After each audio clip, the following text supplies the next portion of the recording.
ഇപ്പോൾ A K Saseendran സംസാരിക്കുകയാണ്. അതിലേക്ക്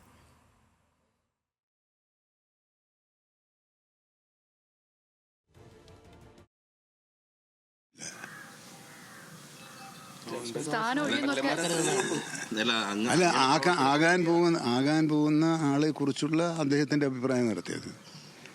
അല്ലാതെ എ കെ ശശീന്ദ്രനെ സംരക്ഷിക്കാൻ തോമസ് കെ തോമസിനെ മന്ത്രിയാക്കുകയില്ല എന്നുള്ളൊരു നിലപാടല്ല. ഞാൻ മന്ത്രിസഭയിൽ തുടർന്നുകൊള്ളണമെന്ന് ഒരു നിർബന്ധവും ഇല്ലാത്ത ആളാണ് മുഖ്യമന്ത്രി.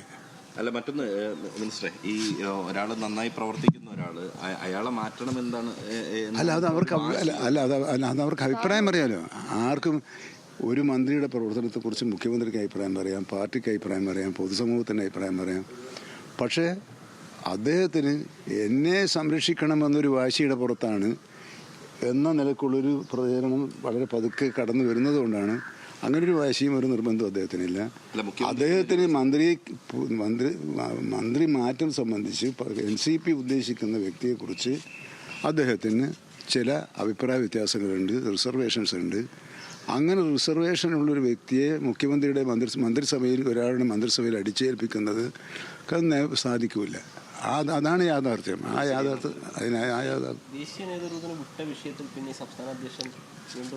യോഗം വിളിച്ചു കൂട്ടി ചർച്ച നടത്തേണ്ട കാര്യമൊന്നുമില്ല. അവിടെയാണ്. അല്ല, അദ്ദേഹത്തിന് ചിലപ്പോൾ എല്ലാവരെയും അഭിപ്രായം അറിയുന്നത് നന്നായിരിക്കും എന്ന് വിചാരിച്ചിട്ടുണ്ടാവും. അല്ലെങ്കിൽ അദ്ദേഹത്തിന് ആ കാര്യം പെട്ടെന്ന് ശ്രദ്ധയിൽ വന്നിട്ടുണ്ടാവില്ല. നമ്മളെല്ലാവരെയും സംബന്ധിച്ചിടത്തോളം നേതൃത്വത്തിന് വിട്ടുകൊടുത്തൊരു കാര്യത്തിൽ പിന്നെ ജില്ലയിലായാലും സംസ്ഥാനത്തായാലും വീണ്ടും അഭിപ്രായ രൂപീകരണത്തിന് വേണ്ടി, അഭിപ്രായ പ്രകടനത്തിന് വേണ്ടി ഒരു ചർച്ച നടത്തുക. അത്തരം ചർച്ചകളാണ് ദൗർഭാഗ്യവശാൽ വാർത്തയായി വന്നു പോയത്. അതൊക്കെ വേണമെങ്കിൽ ഒഴിവാക്കാൻ കഴിയുന്നതായിരുന്നു. അതിനൊക്കെ പലപ്പോഴും നേതൃത്വം PC ചാക്കോ പക്ഷമൊക്കെയാണ്. അത് അങ്ങനെ ഒരു പക്ഷമില്ല. അല്ല, അത് തോമസ് കെ തോമസിനെ മറയാക്കുകയാണോ? അല്ല, അത് വേറെയാണല്ലോ. ഇപ്പം നമ്മുടെ മുമ്പിൽ തോമസ് കെ തോമസിനെ മന്ത്രിയാക്കണമെന്ന ആവശ്യമാണ് പാർട്ടി പ്രവർത്തകർ ചർച്ച ചെയ്തത്. കാരണം ആവശ്യമല്ല, അദ്ദേഹത്തിന് ഒരു അവസരം നൽകണമെന്ന് കേന്ദ്ര നേതൃത്വം നിർദ്ദേശിച്ചതിൻ്റെ അടിസ്ഥാനത്തിൽ ആ കാര്യത്തിൻ്റെ സാധ്യത നമ്മൾ പരിശോധിക്കേണ്ടതാണ് തീർച്ചയായിട്ടും. ആ സാധ്യതയുമായി മുഖ്യമന്ത്രിയെ സമീപിച്ചപ്പോഴാണ് അദ്ദേഹത്തിൻ്റെ അസന്തുഷ്ടി ഞങ്ങളെ അറിയിച്ചത്. അതിൻ്റെ കാര്യം നമ്മൾ കേന്ദ്ര നേതൃത്വത്തെ അറിയിച്ചു. കേന്ദ്ര നേതൃത്വം അപ്പോൾ ഞങ്ങളോട് പറഞ്ഞത് CPIMൻ്റെ കേന്ദ്ര നേതൃത്വമായി അവിടെ നടത്തിയിട്ട് അവിടെ നിന്ന് കിട്ടുന്ന ചർച്ചയുടെ അടിസ്ഥാനത്തിൽ, പ്രതികരണത്തിൻ്റെ അടിസ്ഥാനത്തിൽ എന്ത് ചെയ്യണമെന്ന് നിങ്ങളെ പിന്നീട് അറിയിക്കാമെന്നാണ്. ആ ചർച്ച കഴിഞ്ഞ 17-ാം തീയതിയെ നടന്നിട്ടുള്ളൂ. അതിനിടയിൽ ഇങ്ങനെ കമ്മിറ്റികൾ കൂടുകയും ആലോചന നടത്തുകയും ചർച്ചകൾ നടത്തുകയും ചെയ്യുമ്പോൾ അത് താഴെയുള്ള തലങ്ങളിൽ അത് ചർച്ചാ വിഷയമാകും.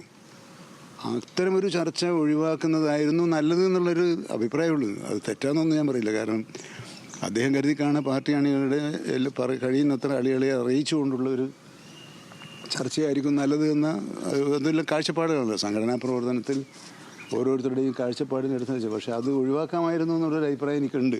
അതെൻ്റെ അഭിപ്രായം അതായിരുന്നു. എന്നാൽ അതാണ് കൂടുതൽ ഈ വാർത്തകൾ ചാനലുകളിൽ, മാധ്യമങ്ങളിൽ സ്ഥാനം പിടിക്കാൻ ഇടയായത് എന്നാണ് എനിക്കിപ്പോൾ തോന്നുന്നത്.